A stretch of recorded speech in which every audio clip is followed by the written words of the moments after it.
Okay, guys, good morning and welcome to another episode of Weed and Read, where I'm going to ask you today to please ignore my dogs because apparently they have not gotten enough attention.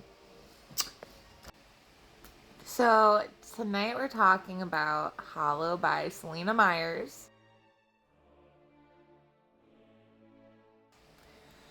Now, first off, Selena has absolutely no idea who I am, but I've been following her and Chris for what feels like forever, and I've always loved them. I've always loved Selena for her content, so when I found out she wrote a vampire novel, I had to check it out. Honestly, this might be one of the best vampire books I've read in a hot minute. Okay, one thing I really appreciated was the pacing. This book moves, okay? There wasn't a bunch of filler or dragging scenes. I found myself flying through chapters because genuinely I wanted to know what happened next.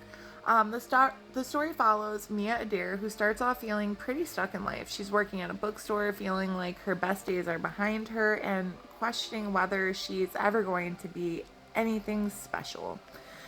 Then she dies and wakes up a vampire, which, let's be honest, is one way to shake up a quarter life crisis, okay? So from there, Mia gets thrown into a world of rival vampire families, ancient secrets, betrayals, romance, and some really cool vampire lore that felt fresh without completely reinventing the genre. As someone who grew up with loving things like The Vampire Diaries, Twilight, books like that, I really appreciated how Selena managed to make vampires feel exciting again. The chosen family aspect was probably one of my favorite parts. The relationships felt so meaningful, and I found myself becoming invested in where Mia ultimately belonged. I definitely have my own opinions, which I won't be sharing right now because I want you all to read the book and form your own judgments, okay?